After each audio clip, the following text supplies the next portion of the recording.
My name is Julia Bennett, and if you had met me 5 years ago, you might have said I had everything a woman could ask for. I had a husband I believed in, a family I loved, and a future I thought was secure. Life wasn't perfect, but it was mine, and I held on to it with both hands. But sometimes life doesn't break in storms. Sometimes, it cracks quietly like a hairline fracture that deepens until one day the whole thing shatters. My fracture came in the form of betrayal, and it wasn't just my husband who broke my heart.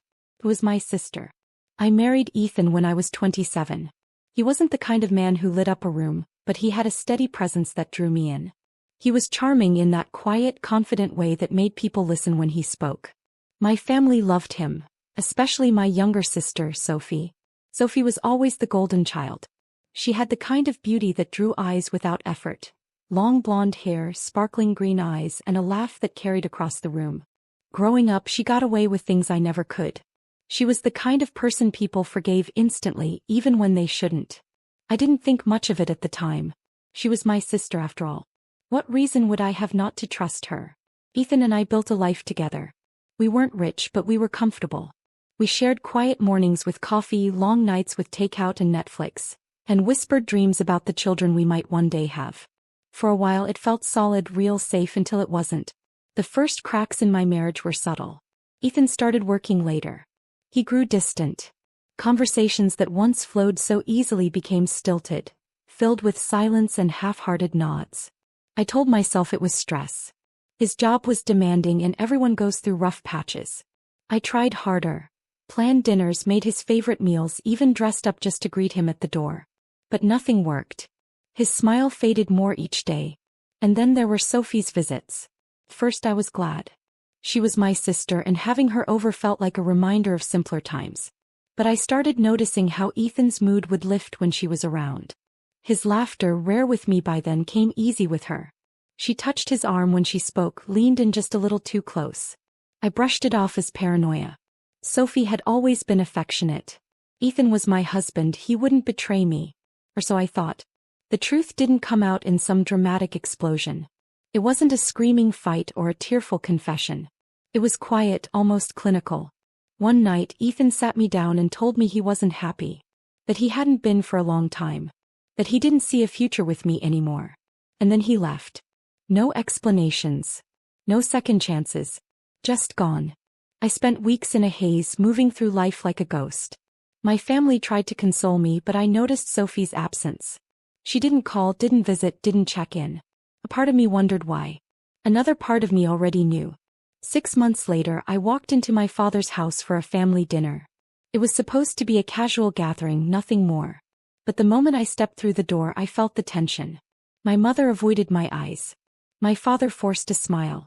Sophie looked like she was about to burst with a secret. We sat down at the table, the clinking of silverware filling the silence. I tried to ignore the gnawing unease in my stomach, but then Sophie stood up.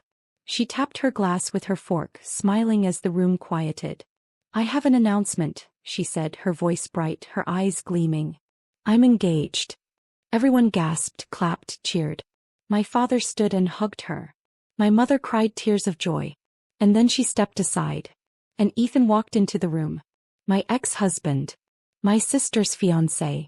The world tilted beneath me. My chest tightened, my hands shook. But I didn't cry. I didn't scream. I didn't even flinch. I smiled.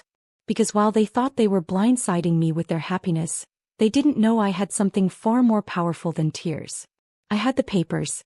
As the room erupted in cheers and congratulations, I sat there with my glass of wine, smiling like I was part of the celebration. But inside I was steady, cold and ready. They thought I was the betrayed, forgotten sister.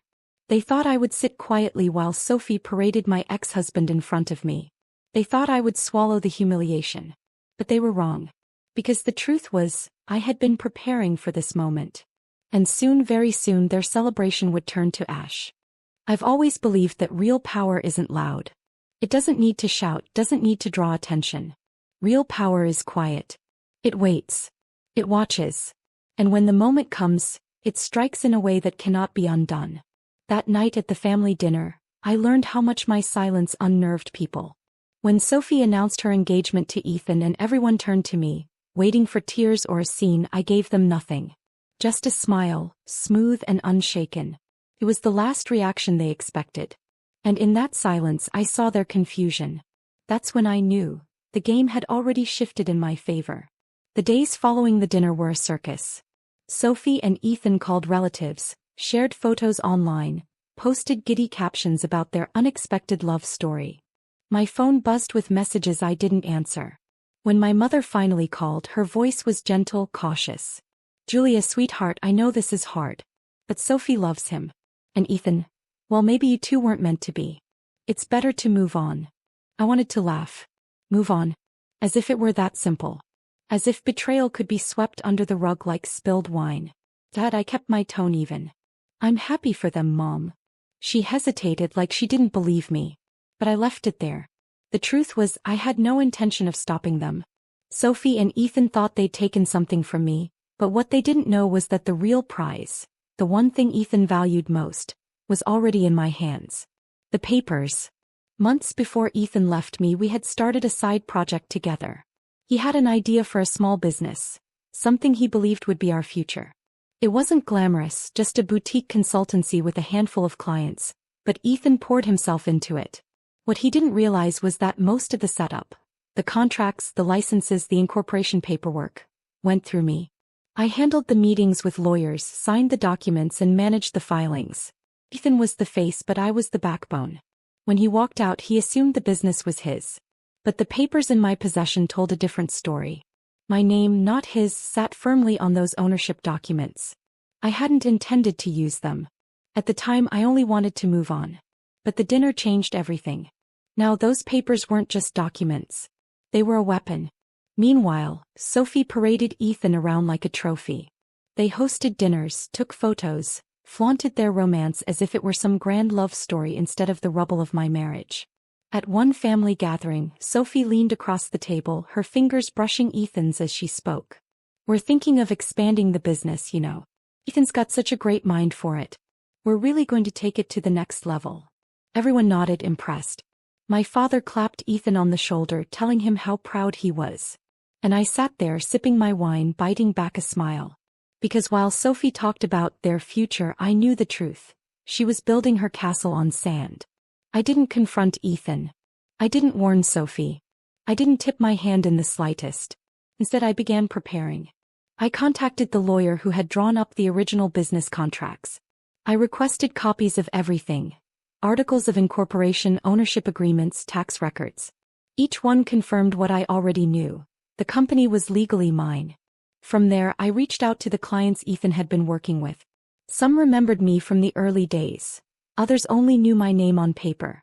I reintroduced myself, subtly reminding them who actually owned the business.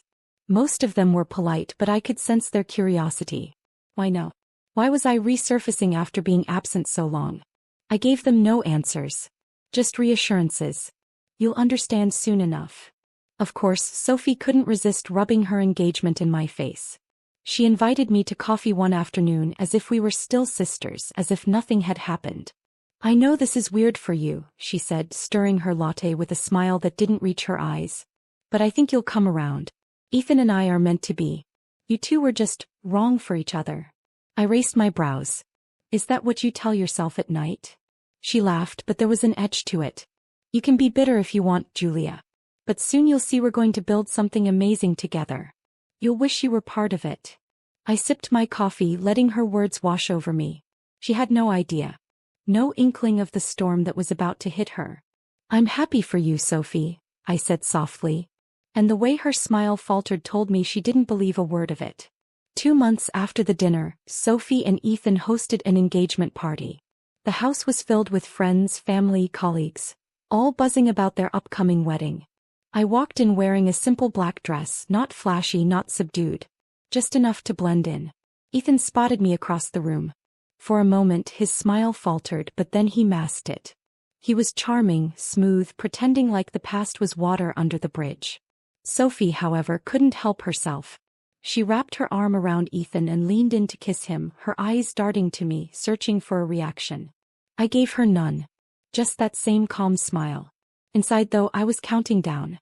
Every laugh they shared, every toast they made, every smug glance Sophie threw my way. It all fueled the quiet fire in me. Because what they didn't know was that I wasn't here to mourn.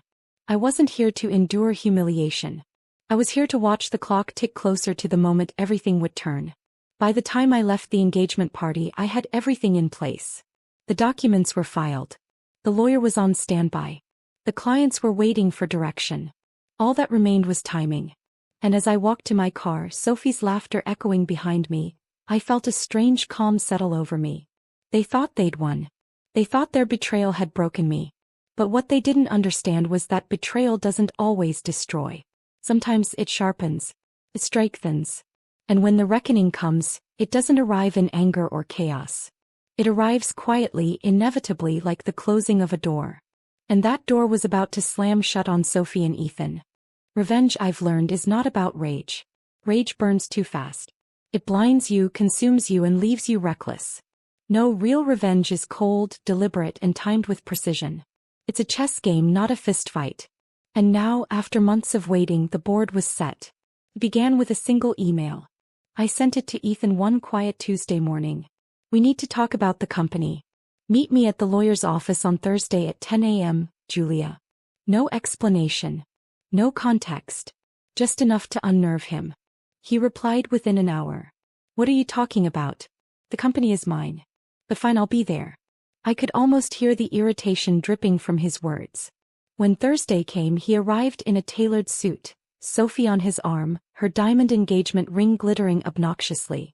She looked smug, like she was walking into a victory parade. The lawyer greeted us and led us into the conference room. On the long oak table lay a neat stack of documents. Shall we begin? He said, sliding the papers forward.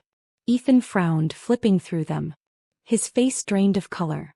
What is this? He demanded. The lawyer adjusted his glasses. It's the official ownership filing. As you can see, Julia Bennett is the sole legal owner of Bennett Consulting. You, Mr. Carter, are not listed anywhere. Sophie leaned over his shoulder, her smile faltering. That can't be right. But it was. Every page bore my name. Every line confirmed my authority. I folded my hands, calm and collected. You walked out, Ethan. You thought you were leaving me behind. What you didn't realize was that you left everything else behind too. Ethan's face twisted with fury. You can't do this. This is my company. Correction, I said softly. It was your idea. But it was my work. My filings. My contracts. My name. And now my company. Sophie's hand gripped his arm. Fix this, Ethan. Do something. But there was nothing he could do. Legally he had no claim. Morally he had no defense. The lawyer cleared his throat. I should also note that several clients have already confirmed they will only continue their contracts under Ms. Bennett's leadership. Ethan looked like he might explode. His voice rose, desperate. This is betrayal, Julia. I met his gaze steadily. No. Betrayal was when you left your wife for her. My eyes flicked to Sophie. This is justice. After the meeting, Sophie cornered me in the hallway, her mask finally cracking. How could you do this to me? She hissed. To you. I raised an eyebrow. You slept with my husband. You paraded him around like a prize. And now you're shocked the prize came with strings attached. Her face flushed with rage. You'll regret this. I leaned in, my voice low. No, Sophie. You will. The next weeks unraveled them piece by piece. Without the company, Ethan had no income. Word spread quickly among colleagues and investors that he had been outmaneuvered, that his ex-wife had left him penniless in his own game. No one wanted to hire a man with that stain on his record. Sophie's dreams of a glamorous wedding began to crumble. Vendors canceled when payments didn't come through. Friends who once fawned over her started keeping their distance, whispers of her betrayal staining her reputation. And my parents, they finally saw the truth. My father called me one evening, his voice heavy with regret. Julia, I'm sorry. We should have stood by you. We should have seen Sophie for what she was. I said nothing at first. A part of me wanted to lash out, to tell him his apologies were too late. But another part of me, the stronger part, simply said, now you know. While Ethan and Sophie fell, I rose. The company thrived under my leadership. Clients trusted me, respected me. I rebranded, expanded, and built something stronger than Ethan ever could have imagined. For the first time in years, I felt free. Free from betrayal. Free from the shadow of a man who had never truly valued me. Free from a sister who thought she could steal my life. And the irony was almost poetic. Sophie once promised she would have everything I had. In the end, she had nothing. It was almost 6 months later when I saw them again. I was leaving my office late one evening when I spotted Sophie across the street. Her hair was unkempt, her clothes less polished than I remembered. Ethan trailed behind her, his shoulders slumped, his face hardened by bitterness. For a moment, Sophie's eyes met mine. There was no smugness left, no triumph. Just resentment. I didn't smile. I didn't wave. I simply got into my car and drove away. Because the truth was, revenge wasn't about humiliating them in public. It wasn't about rubbing their faces in defeat. It was about reclaiming myself. And I already had. People often ask me if I regret it. If I regret the silence, the patience, the cold precision of what I did. The answer is no. Because sometimes the best revenge isn't fire or fury. It isn't screaming or fighting. The best revenge is patience. It's watching the people who betrayed you trip over their own arrogance. It's standing tall when they expected you to crumble. It's smiling at the dinner table while you quietly hold the knife that will cut their empire down. My sister thought she had stolen my future. Ethan thought he had left me behind. But in the end, I took everything back and more. And the sweetest part of all? I never had to raise my voice.